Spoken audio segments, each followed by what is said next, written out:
Então, boa noite mais uma vez. A gente vai iniciar a nossa aula de hoje. A gente vai falar um pouco, no primeiro momento, sobre o Sistema Financeiro Nacional e, num segundo momento, a gente vai tratar do mercado financeiro.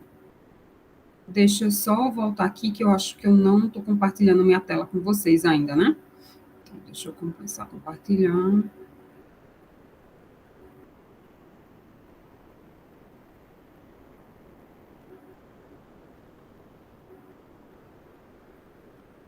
Agora foi.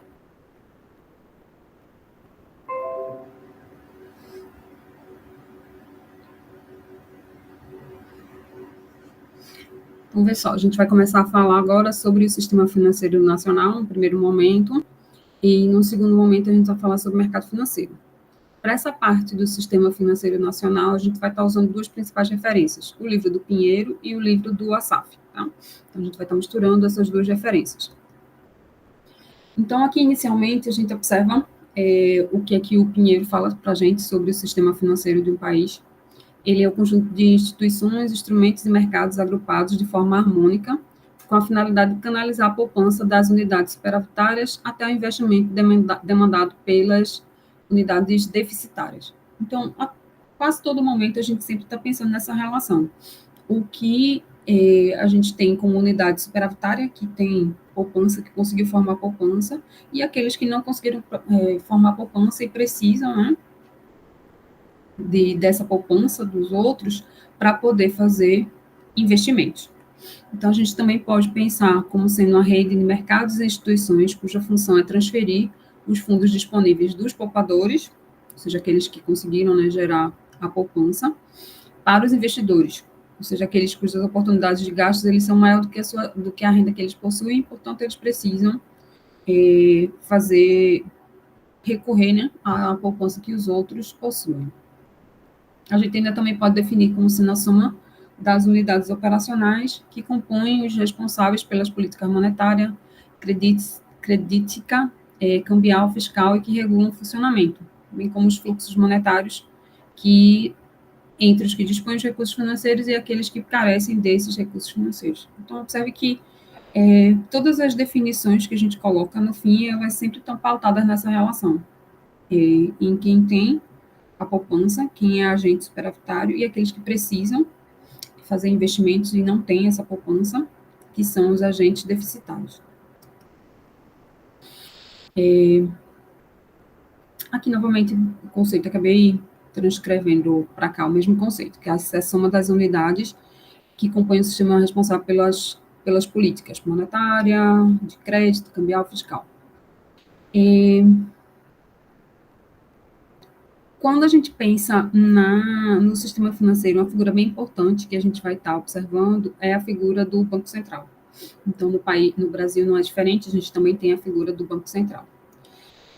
Então, o Banco Central ele é essa principal figura, né, a autoridade do sistema financeiro nacional. E vai ser competência das autoridades monetárias e fiscais se antecipar às necessidades do mercado e da produção, ao mesmo tempo que ela vai corrigir e fazer a aplicação de disciplinas, a aplicação de sanções, quando ocorrer algum tipo de distorção no mercado. Aqui a gente destaca as principais funções do sistema financeiro na economia: promover poupança, arrecadar e concentrar a poupança em grandes volumes, transformar a poupança em créditos especiais, encaminhar os créditos às atividades produtivas e gerenciar as aplicações realizadas e manter o mercado para elas. Então, essas são algumas das funções que a gente pode destacar para o mercado financeiro. Aqui tem pequena chamada de atenção para o mercado financeiro internacional, tá? Esse aqui é um recorte do livro do Pinheiro. Ele, antes de introduzir o mercado nacional, ele faz um overview sobre o sistema financeiro internacional. Ele traz como definição esse mercado como sendo aquele que vai pensar, né, num âmbito mais amplo do que aquele nacional. E ele traz como destaque alguns dessas figuras importantes do sistema financeiro internacional, como, por exemplo, o Banco Mundial, tá? Então, é só a título de conhecimento, a gente não vai entrar muito a fundo na parte do sistema financeiro internacional. Ele destaca ainda também o Fundo Monetário Internacional, como sendo uma figura importante. E aqui a gente começa agora a observar como é que funciona o sistema financeiro nacional. Então, aqui, essa figura é do livro do Pinheiro.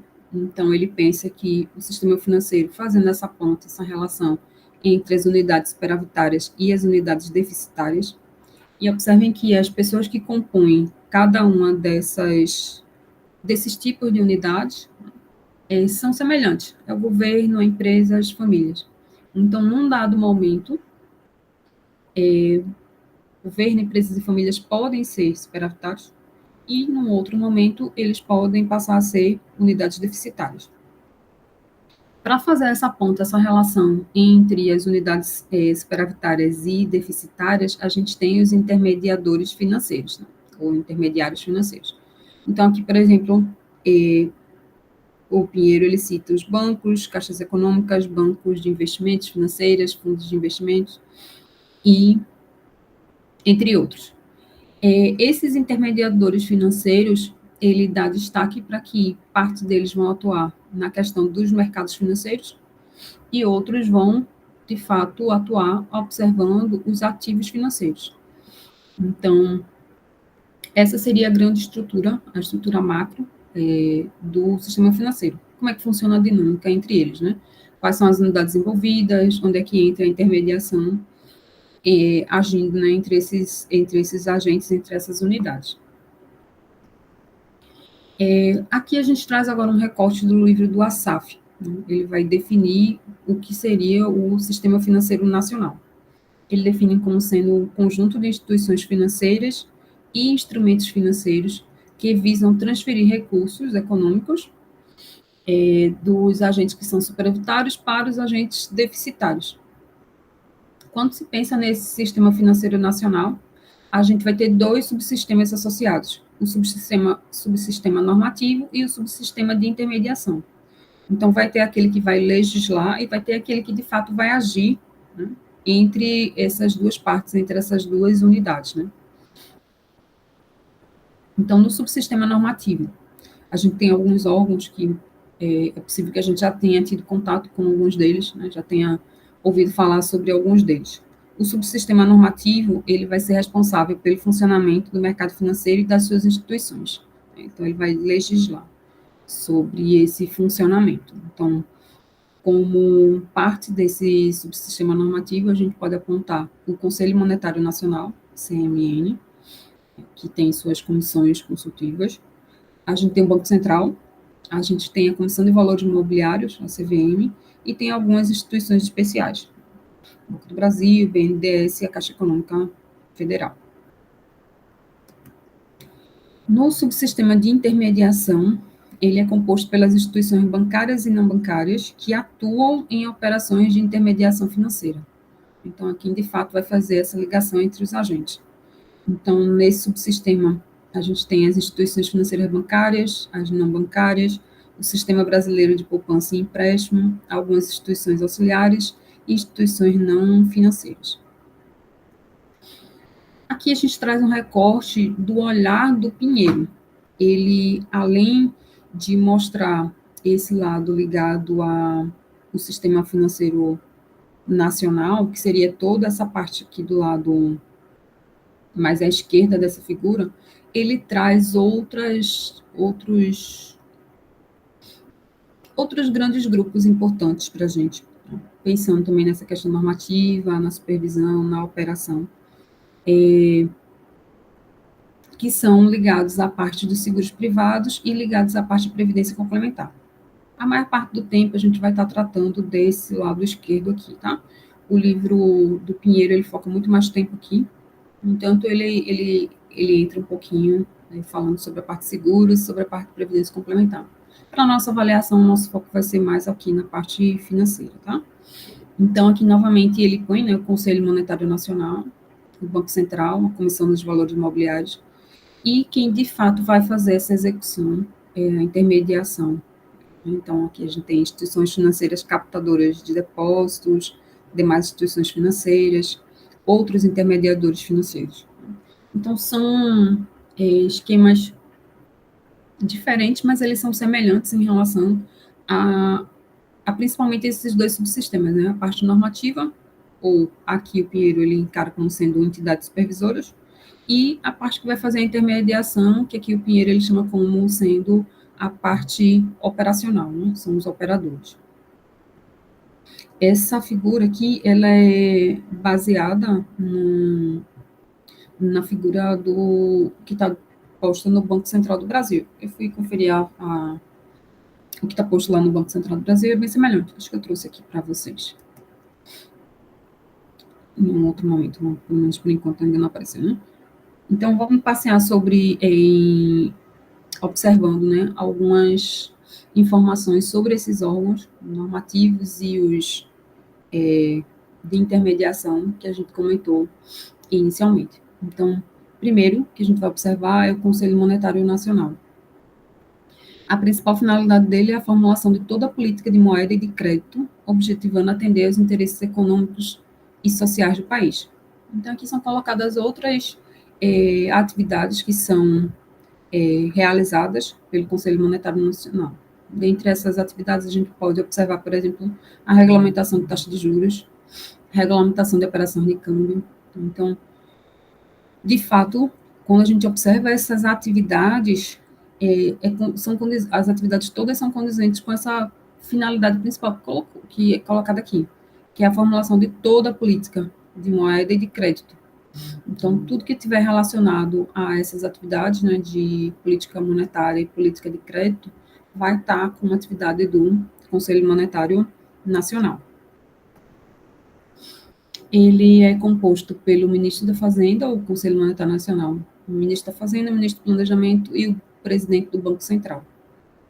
A gente tem ligado ao Conselho Monetário Nacional algumas comissões consultivas, aqui estão listadas algumas áreas que essas comissões elas podem atuar, assuntos bancários, mercado de capitais, mercado de futuros, crédito rural, política monetária, política cambial. Então, todas essas são áreas, atividades que podem ter uma comissão consultiva relacionada.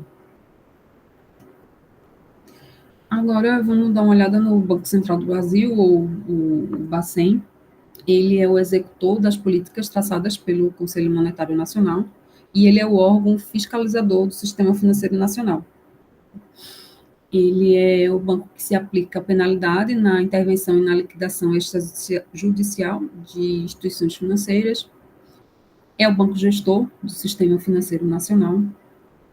É um banco executor da política monetária e é o banco do governo. Então, várias ações são desenvolvidas, né, pelo Banco Central. E é importante destacar que o Bacen ele precisa ter autonomia. O fato dele ter autonomia faz com que se tenha uma maior independência na condução da política monetária de interferências de políticas externas. Isso faz com que a gente consiga estabelecer políticas de longo prazo e uma maior estabilidade na economia nacional. Aqui algumas das atribuições do Bacen: fiscalizar instituições financeiras, por exemplo, efetuar operações de compra e venda de títulos públicos federais, dentre outros, né? Aqui a gente já destacou a autonomia, a importância da autonomia do Banco Central, né? Sobre a Comissão de Valores Mobiliários, né? Algumas funções que a CVM ela vem a desempenhar. Então, a gente tem incentivar a poupança no mercado acionário, estimular o funcionamento das bolsas de valores, assegurar a lisura das operações de compra e venda de valores imobiliários, promover a expansão dos mercados acionários e proteger os investidores do mercado acionário. Então, quando a gente pensa na Comissão de Valores Imobiliários, a gente vai estar focando o olhar para esse mercado, né, que a renda variável vai estar presente, né, as ações vão estar presentes. Então, as suas principais funções vão estar direcionadas nesse sentido. Aqui a gente está destacando onde a CVM ela vai poder atuar. Ela atua em instituições financeiras do mercado, como em mercado aberto e na relação com os investidores. Outra figura importante é o Banco do Brasil. O Banco do Brasil ele é definido como uma sociedade anônima de capital misto, que é controlada pela União. E a gente tem destaque que o OSAF fala que até 1986 o Banco do Brasil ele era considerado uma autoridade monetária e fazia emissão de moeda. E esse privilégio ele foi revogado pelo Conselho Monetário Nacional. Ele funciona, o Banco do Brasil, como agente financeiro do governo federal, na execução da política de crédito e financeira. Ele também atua como banco comercial e como banco de investimento e desenvolvimento. Então, é interessante que uma mesma instituição, ela acaba desenvolvendo diversas tarefas, diversas funções diferentes, né? Então, atua desde como agente financeiro do governo, como banco comercial, como banco de investimento, né? O BNDES é uma empresa pública vinculada ao Ministério do Planejamento, é o principal instrumento de médio e longo prazo de execução da política de financiamento do governo federal. Tem como objetivo reequipar e fomentar empresas de interesse de desenvolvimento do país. E ele atua por meio de agentes financeiros. O BNDES é bem conhecido, né? Muitas empresas, quando querem se desenvolver, elas acabam recorrendo, né, ao BNDES para fazer seus financiamentos. Aqui a gente traz um olhar sobre o BNDES, agora sob o ponto de vista do Pinheiro. Aqui, as primeiras definições que a gente apontou foram do ASAF. Aqui são referente ao Pinheiro. E ele coloca, semelhante ao ASAF, né, que o objetivo principal de bancos de desenvolvimento é proporcionar suprimento oportuno e adequado dos recursos necessários ao financiamento a médio e longo prazo de programas e projetos que visem promover o desenvolvimento econômico e social, conforme determinação governamental. Então, de fato, as definições, o olhar sobre o BNDES, sobre os outros órgãos também, eles são muito semelhantes nos dois autores. Aqui ele apresenta uma tabela, resumo, com algumas das operações que o BNDES executa. A Caixa Econômica Federal, a principal característica que a gente poderia destacar da Caixa Econômica Federal é esse acesso mais à população de baixa renda, também o destaque com relação à questão do sistema financeiro de habitação. A Caixa Econômica Federal acaba sendo o principal agente, ela é responsável pelas melhores taxas, na maior parte das vezes, né, para financiamento imobiliário. Os recursos para fazer esse financiamento do sistema financeiro habitacional, eles são originados do FGTS, das cadernetas de poupança e fundos próprios dos agentes financeiros. Voltando a falar aqui do sistema agora de intermediação, que a gente tinha apontado brevemente, aqui a gente destaca, né, todas essas instituições que podem estar atuando nesse subsistema de intermediação. Instituições bancárias, não bancárias, instituições auxiliares, instituições não financeiras. Aqui o ASAF, ele traz para a gente o que seriam instituições financeiras bancárias. No livro do Pinheiro, ele não entra tanto detalhe nessas instituições, tá? Então, achei interessante a gente complementar aqui com o material do ASAF. Então, a gente tem possibilidade de ter bancos comerciais, e aí, dentre os bancos comerciais, ele faz uma classificação, pode ser bancos de varejo, bancos de negócios, private bank, personal bank e corporate bank. A gente tem ainda bancos múltiplos, que são bancos que são formados com base nas atividades de 4 instituições: banco comercial, banco de investimento, sociedade de crédito, sociedade, financiamento e investimento, sociedade de crédito imobiliário. Ele destaca que, para ser considerado como um banco múltiplo, a instituição ela deve operar pelo menos 2 dessas características que a gente acabou de mencionar, né? Sendo uma delas obrigatoriamente ou ser banco comercial ou ser banco de investimento. O que mais que a gente pode destacar? Quando a gente pensa em instituições não bancárias, um destaque que é importante que a gente mencione é que ela não tem capacidade de criação de moeda. Então, para cá também a gente não menciona, né? Deixa eu ver aqui. Sim, aqui para bancos comerciais ele cita essa possibilidade de criação de moeda, mas para bancos múltiplos ele não dá destaque para essa função. E para instituições financeiras não bancárias ele já deixa bem claro que não tem capacidade de criação de moeda.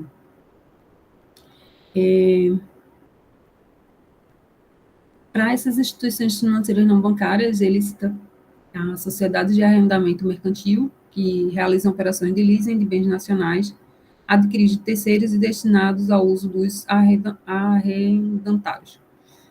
Os recursos eles são levantados pela emissão de debêntures e empréstimos no país e no exterior. E aqui ele cita alguns tipos de leasing que são executados.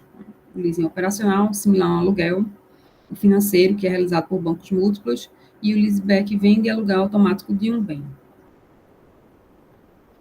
A gente volta agora a dar uma olhada no material do Pinheiro, que ele faz destaque também com relação ao sistema de pagamento brasileiro, que é um conjunto de regras e mecanismos utilizados para transferir recursos e liquidar operações financeiras entre governos, empresas e agentes econômicos. A grande contribuição desse sistema foi interligar não somente as instituições financeiras ao Banco Central, como também interligar as instituições com os agentes econômicos em geral. E o sistema de pagamento brasileiro, ele possibilita a transferência imediata do dinheiro, fazendo com que os clientes do sistema bancário possam emitir os recursos a outras pessoas em qualquer lugar do país. É importante também a gente destacar quando a gente tem essas operações de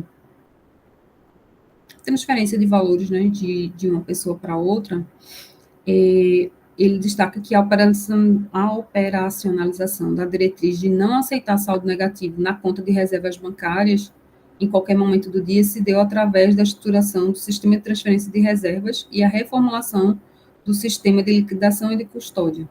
Todos estão sob a custódia todos dois sob a custódia do Bacen. Então, é definido aqui, então, o que seria esse STR, né, um sistema de transferência de reservas, e o que é o Sistema Especial de Liquidação e Custódia, SELIC. O SELIC, o Sistema Especial de Liquidação e Custódia, ele trata-se de um sistema para liquidação e custódia de títulos para se compensar de forma automatizada as compras e vendas realizadas por todas as empresas financeiras que têm o direito de negociar títulos públicos. E aí ele define esse sistema como sendo, na verdade, um grande computador que vai fazer essas operações. Então, o que acontece ele é responsável por fazer essa operação, e com isso ele consegue garantir a segurança e eficiência na administração desses títulos que eles podem negociar, de forma a operacionalizar os negócios no mercado e reduzir o risco de mal entendido. O sistema de transferência de reserva, ele é um sistema de transferência de fundos com liquidação em tempo real, que funciona com base em ordens de crédito, ou seja, a emissão de ordem de transferência de fundos só pode ser feita pelo titular da conta.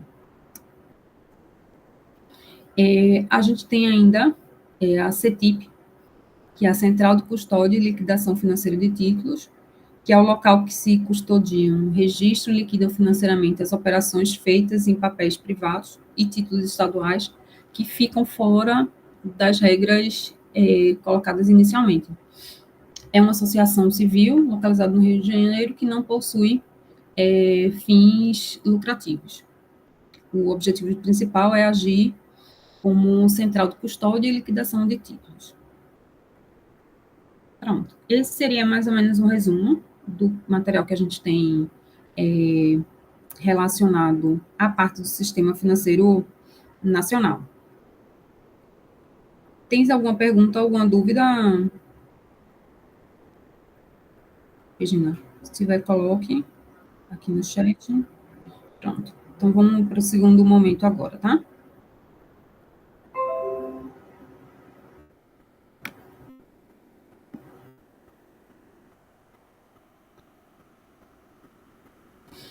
A gente vai falar um pouquinho agora, resumir um pouquinho sobre mercado financeiro, o que é que o constitui, como é que a gente consegue caracterizá-lo, tá?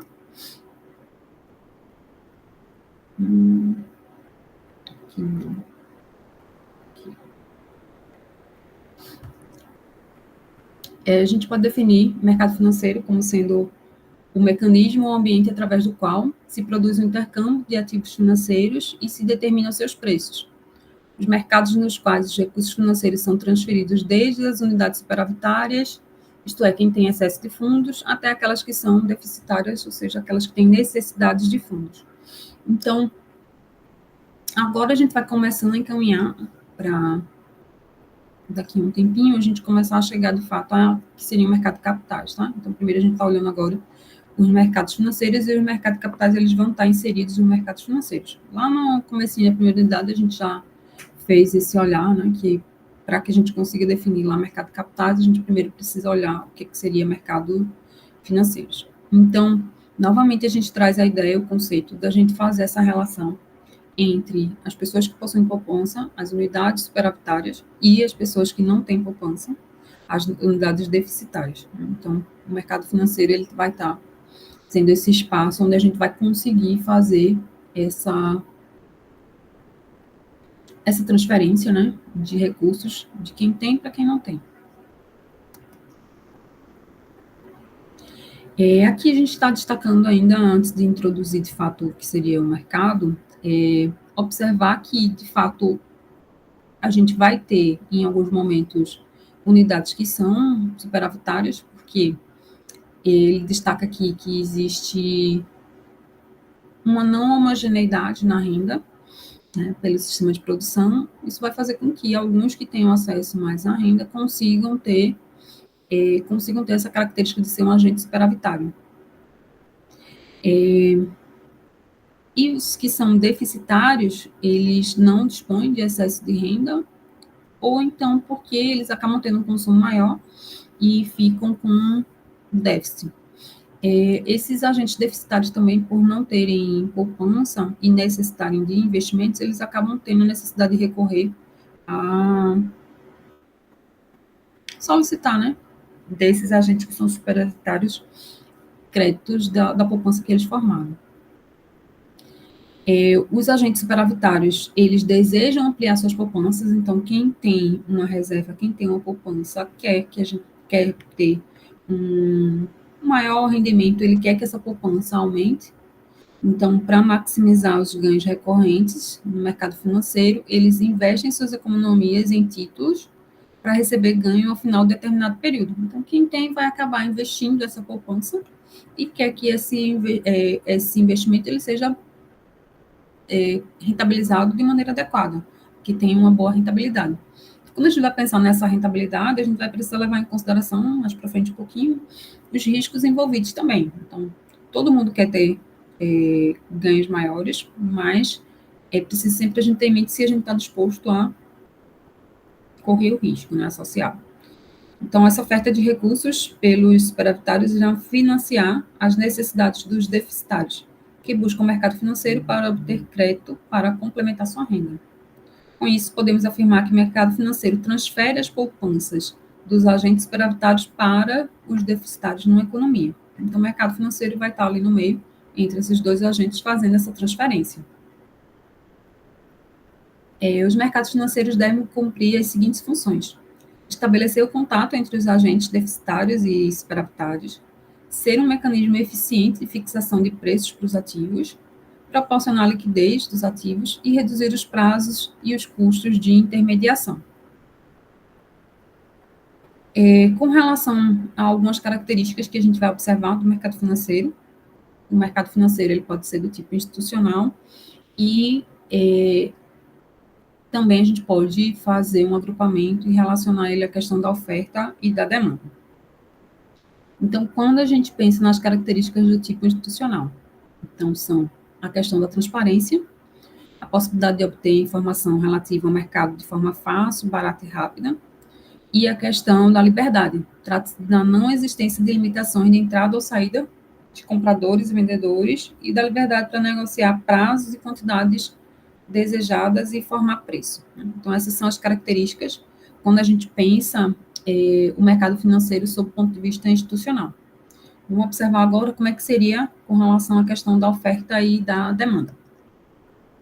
As características que são relacionadas à oferta e à demanda são a profundidade. O mercado ele vai ser considerado profundo quando existem ordens de compra e venda acima e abaixo do preço de equilíbrio, ou seja, existem curvas de oferta e demanda. A profundidade do mercado ela vai eliminar as oscilações fortes nos preços dos ativos. E a gente também tem uma característica relacionada à questão da amplitude. O mercado ele é amplo quando as ordens de oferta e demanda existem em quantidade suficiente, ou seja, existe elasticidade nas curvas de oferta e demanda. E quanto mais amplo for o mercado, maiores são as possibilidades de estabilização dos preços dos ativos, se surgirem desequilíbrios entre as ordens de compra e venda. Menores, portanto, vão ser as flutuações de preços. Então, vejam que algumas características quando a gente está pensando no mercado, que são importantes, né? Variações grandes de preço, então, para que a gente possa controlar isso, a gente precisaria garantir essa característica aqui de amplitude. E uma terceira característica relacionada à oferta e demanda seria a questão da flexibilidade. A gente vai considerar o mercado como sendo flexível quando, diante de qualquer variação no preço de um ativo, aparecem rapidamente novas ordens de compra e venda. Um pré-requisito do mercado ser flexível é a existência de canais de informação rápida sobre a evolução das cotações dos ativos. E a gente observa isso no mercado de ações, de fato a gente tem essas informações sobre as cotações o tempo todo, né? E isso é uma característica, né, que está sendo colocada aqui como sendo de flexibilidade.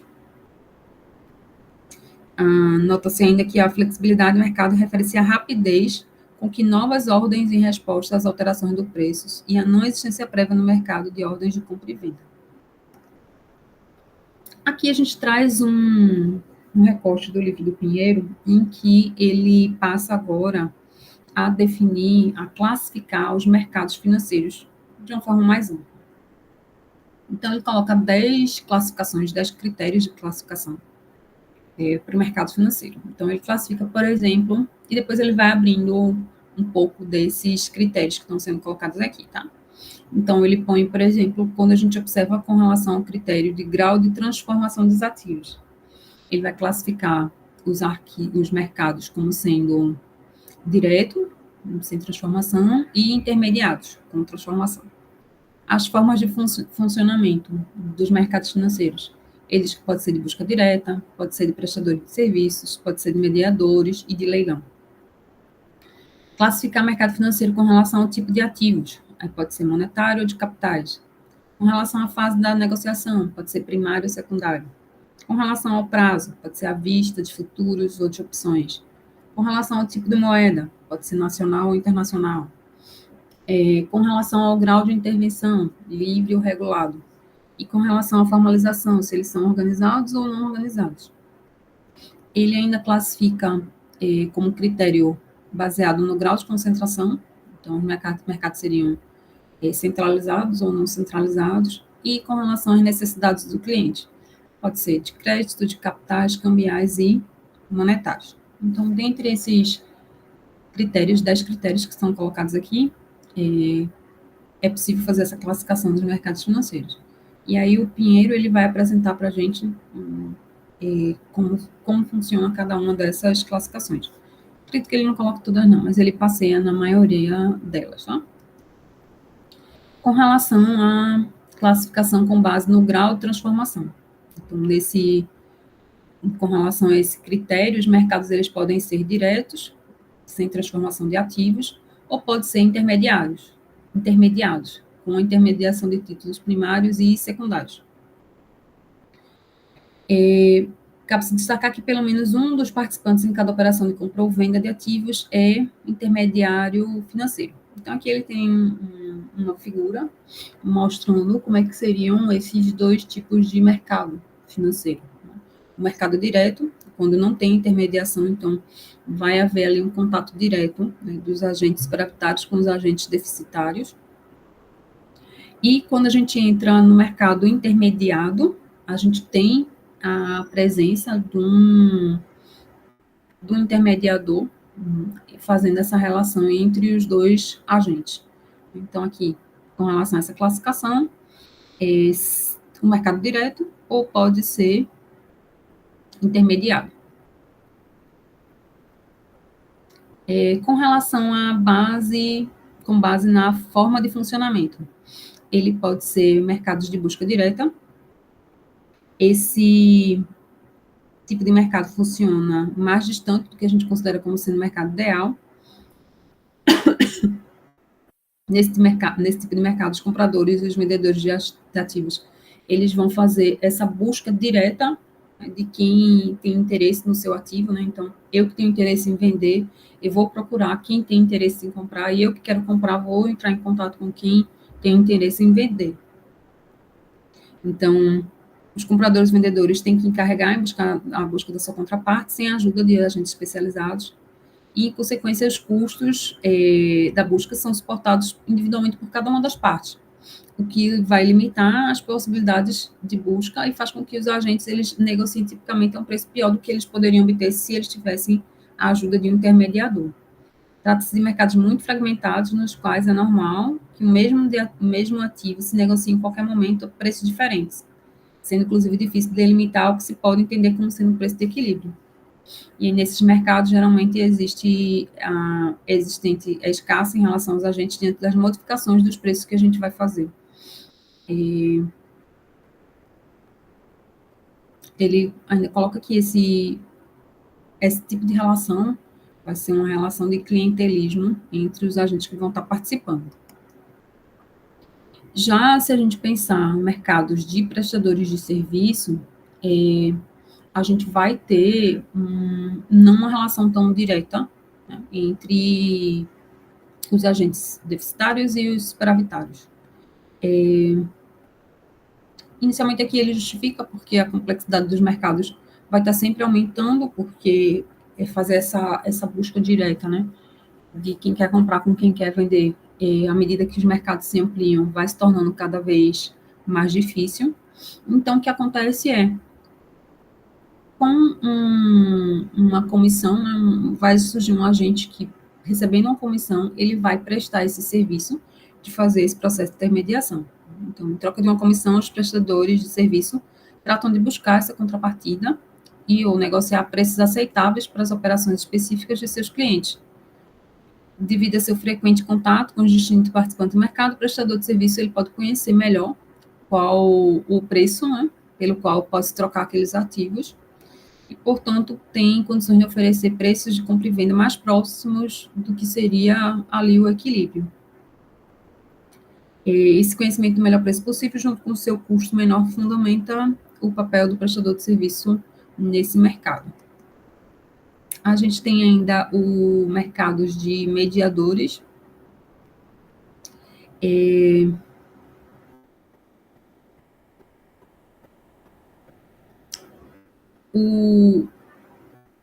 No mercado que a gente tem intermediadores, existem agentes que são especializados, que o papel ele vai ser oferecer aos participantes a liquidez implícita na execução imediata das ordens. Então, os mediadores, eles compram e vendem por conta própria ativos financeiros aos preços a cada momento que são publicados. Então, o que muda em relação ao anterior? Tá? O anterior, ele vai ser o prestador de serviço, ele vai fazer o papel de conectar, né, os agentes. Aqui, eles compram e vendem por conta própria. Então, eles recebem de um, recebem de outro e fazem o papel da intermediação ali, da mediação, né? Então, o benefício surge da diferença entre o preço de compra e de venda de cada ativo, que constitui a sua remuneração por assegurar a liquidez dos ativos e assumir o risco alheio à inclusão deles em sua carteira. Então, tem alguém querendo vender, tem alguém querendo comprar. O mediador, ele vai comprar desse que quer vender e depois ele vai, vende para o cara que quer comprar. Então, ele faz esse papel. Quanto menor for o diferencial entre os preços anunciados de compra e venda, menor será a fragmentação do mercado. Dessa forma, o máximo lucro extra que pode se obter um agente efetuando sua operação sem recorrer ao mediador é justamente igual ao diferencial entre o preço e compra e venda. Portanto, quanto menor tal diferença, menor será também o incentivo para atuar com canais que são alheios ao mediador. Então, o mercado vai se ajustando e, no fim, vai se percebendo que, de fato, ter a presença desse mediador pode ser importante. A gente tem ainda o mercado de leilões. No mercado de leilões, ele tem como principal característica permitir que todos os participantes se integrem em um processo comum e único de fixação de preços. São mercados dotados de mecanismos centralizados na publicação das ordens de compra e venda, tornando-se públicas a todos os participantes que operam. Então, a figura de mercado de leilões, ela está presente em diversas situações.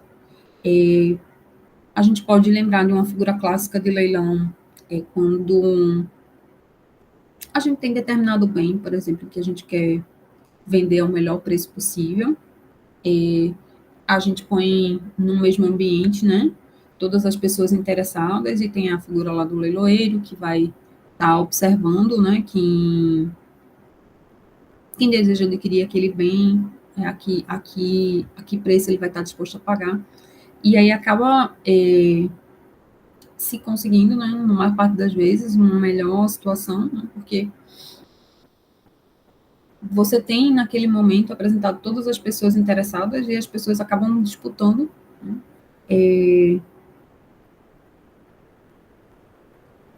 a possibilidade de adquirir aquele bem, né? Então, quando a gente está pensando, por exemplo, lá no mercado de ações também, a gente tem um momento lá no finalzinho do expediente, né, da bolsa. Então, em alguns momentos, quando vai fechar, a gente acaba entrando algumas vezes, né, na parte de leilão também. Então, todo mundo que entra com ordens ali próximo ao final fica em suspenso, né, e aí entra em leilão para ver se de fato a sua ordem de compra ela vai poder ser atendida, né. As pessoas que estão querendo se desfazer também das ações apresentam suas ordens de venda e aí faz um leilão para observar se de fato há a possibilidade de fazer a execução, né, da ordem. Com relação à classificação com base nos tipos de ativos, a gente pode pensar em mercado monetário de dinheiro ou mercado de capitais. O livro do Pinheiro ele traz esse recorte, essa tabela mostrando esses dois principais tipos, o mercado monetário e o mercado de capitais. Com relação ao mercado monetário, ele ainda subdivide como sendo o mercado de crédito e o mercado de títulos. Já o mercado de capitais, ele apresenta a possibilidade de ser de crédito a longo prazo, mercado de valores e ajudas oficiais. Aqui ele traz alguns exemplos de operações ligadas a cada um desses mercados. E aqui a gente chama atenção com relação à questão de pensar em mercado de capitais, né, então, como sendo uma das possibilidades de classificação do mercado financeiro. Né? Então, aqui aparece, né, o mercado de capitais como sendo parte integrante do mercado financeiro. Com relação à questão da fase da negociação, a gente também pode ter uma classificação diferente para os mercados financeiros. A gente pode observar 2 instantes de negociação e aí classificar o mercado como sendo mercado primário ou mercado secundário. Quando os títulos são criados e ocorre a primeira negociação entre os vendedores e compradores, a gente tem o mercado primário. Então, aqui é no primeiro momento. Já na fase que os títulos eles vão ser renegociados, então a pessoa que adquiriu o título, ela vai fazer a venda desse título, né? A gente acaba caindo no mercado secundário. Então, essa seria a classificação. Mercado primário, no primeiro momento em que há a primeira aquisição, e no segundo momento, quando a necessidade de fazer a transferência, a necessidade ou o desejo de fazer essa transferência do título. Então, esse segundo comprador, o terceiro comprador, ele acaba já entrando no mercado secundário. Com relação à questão do prazo, as operações podem ser caracterizadas com relação à questão à vista, de futuro, ou por meio de opções. E os participantes se encontram, sob esse ponto de vista, a gente tem que levar em consideração que muitas vezes os agentes eles têm necessidades diferentes com relação à questão dos prazos. Então, por isso que a gente acaba tendo a necessidade de fazer essa classificação. Com relação aos tipos de moedas, podem ser moedas nacionais ou moedas internacionais. Então, o tipo de moeda acaba, na verdade, definindo o mercado em que a gente vai estar atuando, se é nacional ou se é internacional. Com relação à questão do grau de intervenção, o mercado ele pode ser livre, quando o volume negociado. Só um instantezinho.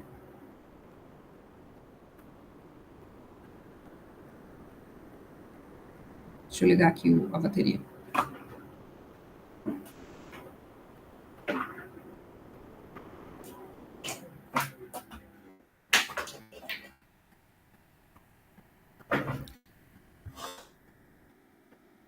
Com relação à questão do grau de intervenção, pode ser mercado livre, ou quando o volume negociado e o preço dos ativos são determinados pela oferta e demanda, ou pode ser um mercado regulado. Tanto o volume como o preço dos ativos, eles vão ser determinados sob uma orientação do governo. Com relação à questão da formalização, os mercados eles podem ser organizados ou não organizados.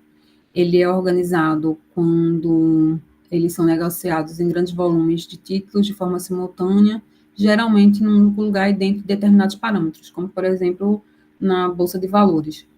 Já ele é não organizado quando não há regra estrita para negociação, nem a necessidade da existência de um local concreto para sua operação. Com relação ao grau de concentração, ele pode estar concentrado, né? Os mercados concentrados, eles estão em grandes centros financeiros, como, por exemplo, Wall Street, na City, que é em Londres. Nesses centros, a gente observa que existe uma concentração de atividades muito forte, muito intensa, econômicas, financeiras, e por isso tem um grande fluxo de recursos. Já a gente classifica como sendo um mercado não concentrado, quando ocorrem negociações e operações mais simples, em função do tamanho e da relevância do contexto mundial. O mercado ele vai ser, então, não concentrado ou descentralizado quando a negociação de determinado ativo produz de maneira dispersa em múltiplos centros financeiros. Um exemplo seria aqui o mercado de divisas. Por fim, a gente vai se encaminhando para acredito que seja a última classificação que ele coloca, que é baseada no cliente. É a forma mais comum que a gente tem de classificar o mercado financeiro, e a gente vai classificar como sendo de crédito, de capitais, de câmbio e monetária. Quando o mercado ele é de crédito, ele supre as necessidades de crédito de curto e médio prazo, por exemplo, capital de giro para as empresas e consumo das famílias. Quando a gente classifica como sendo mercado de capitais, ele vai suprir as necessidades de financiamento de longo prazo, como, por exemplo, investimentos para as empresas e aquisição de bens duráveis para as famílias. Já o mercado monetário, ele vai suprir as necessidades do governo de fazer política monetária e dos agentes intermediários de caixa. Nesse segmento são realizadas operações de curto e curtíssimo prazo e sua liquidez é regulada pelas autoridades monetárias. No mercado cambial, ele vai suprir as necessidades com relação às operações de compra e venda de moeda estrangeira, principalmente, né? Investimento de campo. Como exemplos, necessidade, temos as importações, necessidade de compra de moeda estrangeira, e as exportações, necessidade de venda de moeda estrangeira feita pelas empresas.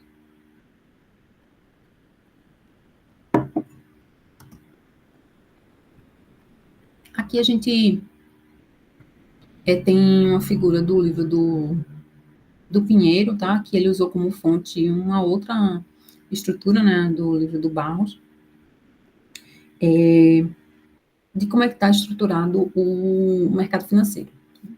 Então, aqui no topo, né, a gente tem a parte dos recursos, a disponibilidade de poupança, de capitais. A gente tem indivíduos, empresas e governos, os principais agentes envolvidos. Então, esses recursos, eles são disponíveis e escassos na maior parte do tempo. Esses recursos, eles podem estar com os indivíduos, né, as pessoas, as empresas e as famílias. A gente tem os agentes intermediadores, que são as instituições financeiras. Essas instituições financeiras, elas podem estar relacionadas às operações relativas a créditos ou operações financeiras. E aqui tem com relação à questão dos tempos em que a gente pode estar observando as operações curto, médio e longo prazo. Essas operações, nesses tempos, elas podem servir tanto para a parte de consumo, para operações ou para investimentos. A gente tem, sob um outro ponto de vista, que os indivíduos, as empresas e o governo, eles podem ser os tomadores de créditos, no momento que eles são deficitários. E aí, quando eles configuram, né, essa tomada de crédito, podem ser sobre diversos aspectos, né? No sentido de tomar crédito para investimentos na área rural, na indústria, no comércio, construção, obras, para a parte pessoal e diversas outras aplicações. Outro ponto de vista importante quando a gente pensa no mercado financeiro é pensar quem são esses participantes do mercado. A todo tempo a gente está falando dessa relação entre agentes deficitários e superavitários e das figuras que compõem cada um desses, né? As pessoas, as famílias, né? As empresas e o governo, né? Então, esses são os agentes, são os participantes do mercado financeiro. Então, aqui o Pinheiro ele define os participantes como sendo aqueles que se comprometem por meio de determinado contrato com base numa motivação de caráter econômico ou financeiro.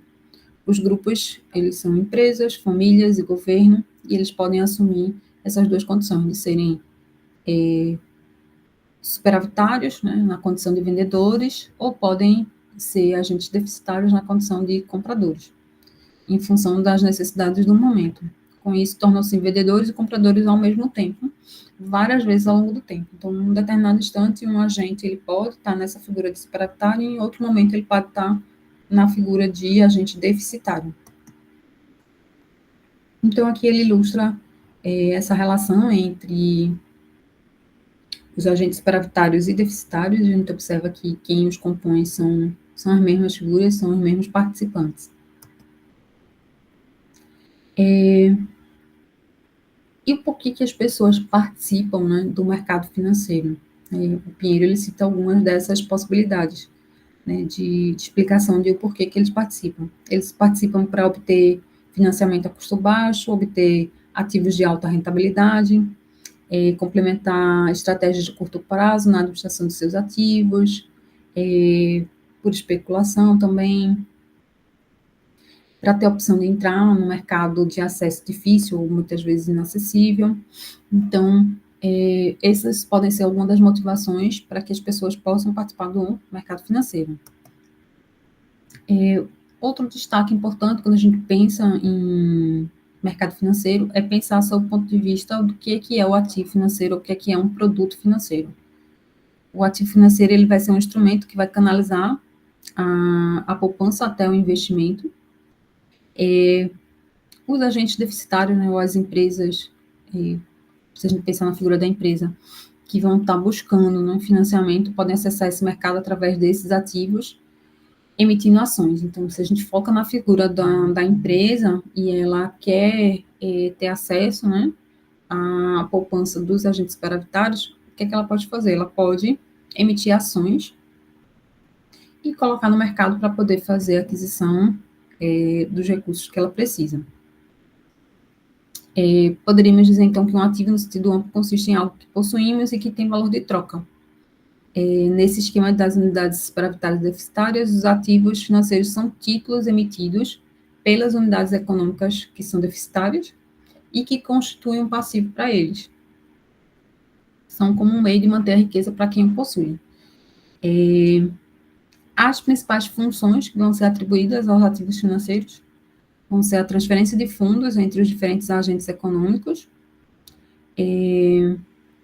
transferência de riscos do emissor ao receptor dos ativos, posto que os ativos constituem basicamente um compromisso de pagamento que está sujeito às variações positivas ou negativas do emissor do ativo, e está transferindo parte do risco derivado do seu ato de investimento. Quando a gente faz essa aquisição, né, da ação, a gente também está se submetendo, né, um risco que era do possuidor da empresa, né, antes de quem emitiu a ação. Quando você adquire, você acaba sendo parte, né, assumindo parte desse risco, né, a ação, você passa a ter uma parcela da empresa, né, quando você faz a aquisição da ação, e com isso você também adquire todo o risco associado, né, essa aquisição. Com relação à questão dos ativos financeiros, há algumas características importantes: liquidez, risco e rentabilidade. Liquidez é a facilidade, entendida como em termos de rapidez, como de certeza da recuperação do valor nominal do investido, com que o investidor possa obter os recursos investidos no ativo. A gente pode pensar como sendo a capacidade de conversibilidade. O risco entendido como a variabilidade ou a instabilidade na rentabilidade esperada, ou a possibilidade que o emissor descumpra com o pactuado, ou seja, o pagamento do principal e dos juros. O risco ele vai depender de um conjunto de variáveis relacionados a quem está fazendo a emissão, ao mercado em si e a diversos outros fatores. Outra característica importante de um ativo financeiro é a rentabilidade, que é a capacidade do ativo produzir juros ou rendimentos para o adquirente, como pagamento de sucessão de fundos e sua assunção de risco ao longo de um período de tempo determinado. É a capacidade de ganho que esses ativos podem oferir aos seus possuidores. Quando a gente pensa num determinado ativo, a gente apresentou essas 3 características com relação à liquidez, rentabilidade e risco, né? Então, essas características, quem adquire, né, o título, quem adquire o ativo, né, o investidor, ele vai estar observando sempre essas 3 características. E quem faz a emissão do título, o tomador, ele precisa levar em consideração outras 3 características importantes: os custos, quais são as garantias envolvidas e o prazo.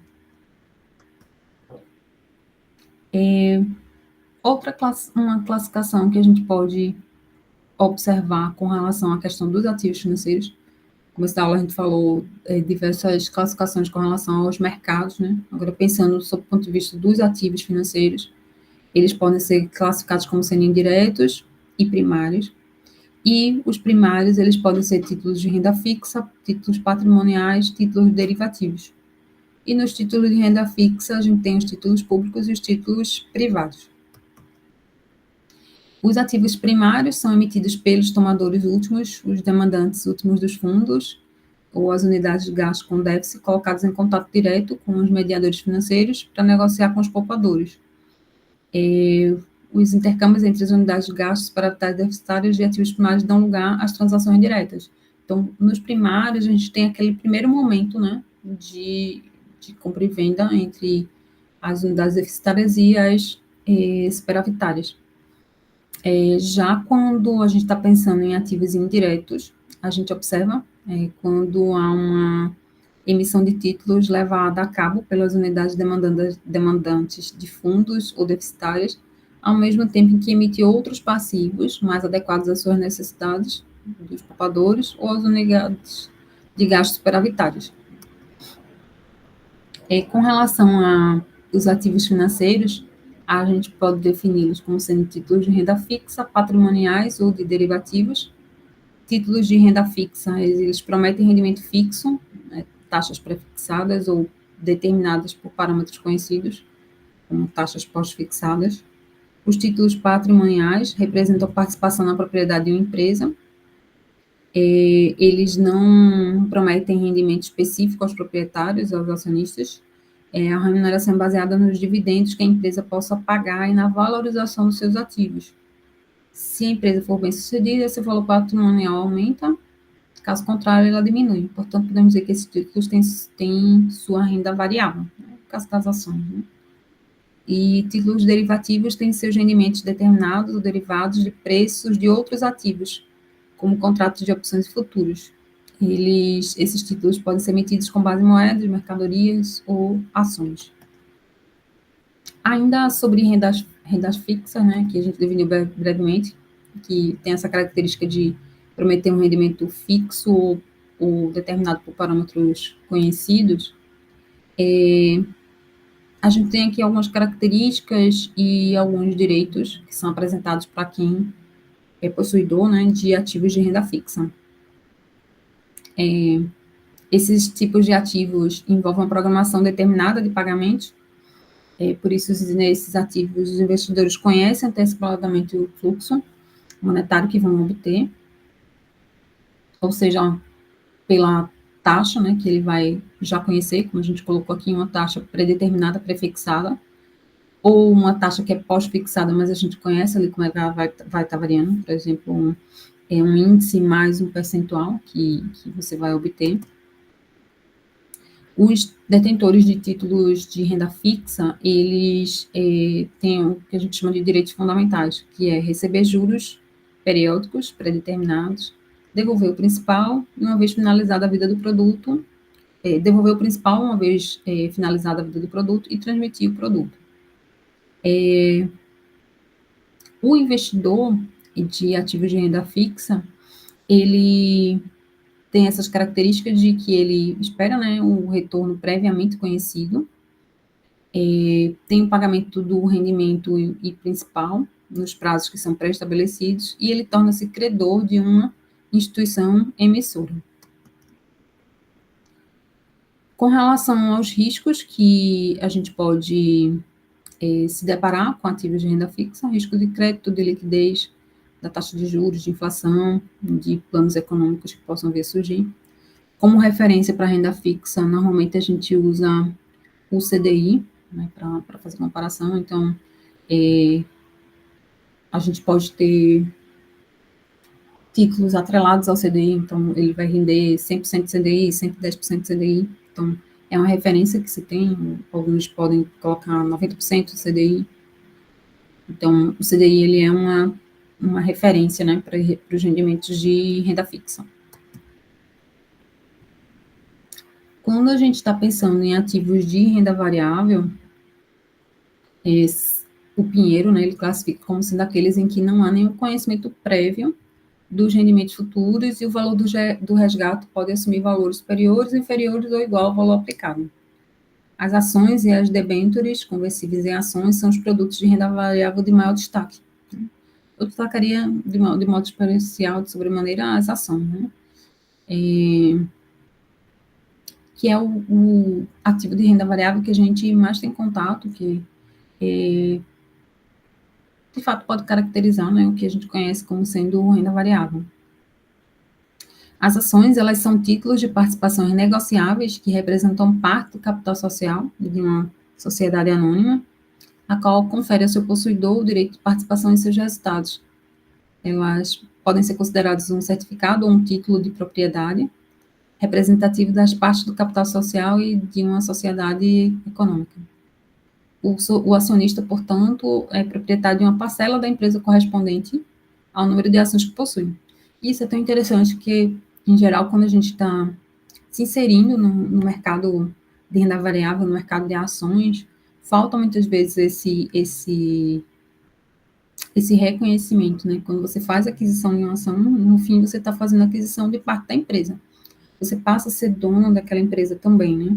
Então, por isso que é bom, é importante que a gente faça a nossa inserção no mercado de renda variável de forma consciente, né? Fazendo escolhas conscientes, porque, de fato, a ação que você vai adquirir é uma partezinha, é uma parte da empresa, né? Que você está acreditando. Então, fazer escolhas conscientes é importante. Então, dado que a ação é uma parte proporcional do capital social de uma empresa, quem adquire converte-se em coproprietário dessa empresa. Algumas características com relação à questão da renda variável ainda. Para o investidor, o retorno ele não é previamente definido, mas é potencialmente alto. Não há obrigatoriedade do retorno do capital e ou pagamento de dividendos. E o investidor torna-se acionista da empresa. Para a instituição que faz a emissão, né, da ação, dos títulos, é um título patrimonial e não representa uma obrigação perante terceiros. Aqui a gente tem um resumo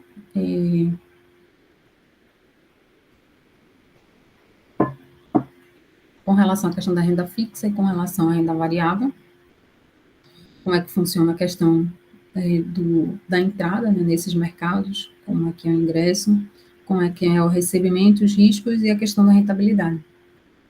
Com relação à renda fixa, compreende um fluxo de ingressos previamente estabelecidos entre as partes, que é recebido pelo subscritor e pago pelo emissor de tais ativos, com independência do resultado de outras variáveis, cujo montante pode ser fixo ou variável. Para a renda variável, são emitidos pelas empresas, implicam a recepção de determinado fluxo de ingressos, em função dos resultados das empresas, e uma vez satisfeitos todos os compromissos com os possuidores de ativos de dívida ou de renda fixa. Com relação à renda fixa, tem-se prioridade na recepção dos seus ingressos, e na renda variável fica submetida aos resultados da atividade da empresa. O risco é menor na renda fixa e é maior na renda variável. A rentabilidade na renda fixa existe uma incerteza associada à percepção dos fluxos de caixa comprometidos, vai ser inferior, portanto, aos ingressos finais dos ativos de renda fixa.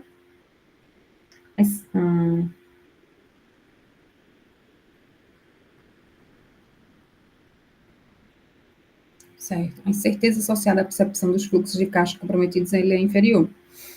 Portanto, os ingressos finais dos ativos de renda fixa devem ser inferiores. Já na renda variável, a gente vai ter uma rentabilidade maior, né? Então, para fazer uma decisão com relação a qual dos tipos de ativos a gente vai fazer, né, a aquisição de qual tipo de ativo a gente vai fazer, a gente precisa levar em consideração essas questões, né? Com relação ao risco, à rentabilidade. Pronto.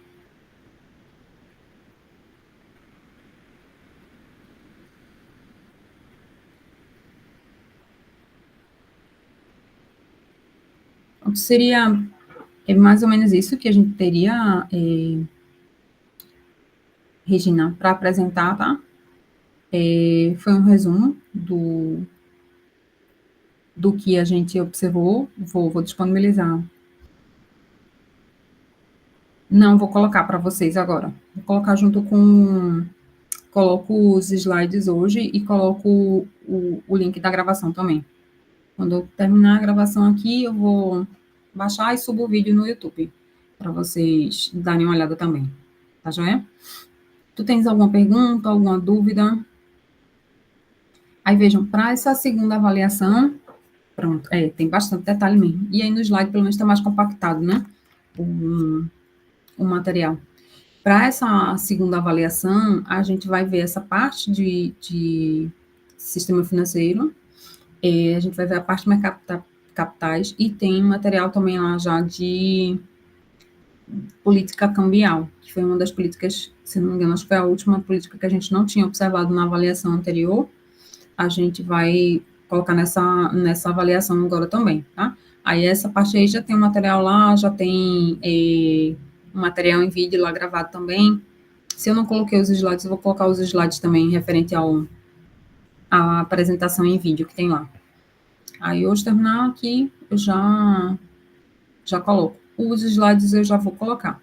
Tu viu que tem um pouquinho de diferença na formatação, tá? Mas eu vou colocar assim mesmo para ser mais rápido para vocês. Eu vou colocar primeiro os slides e assim que eu conseguir fazer o upload do vídeo, eu boto o link do vídeo também.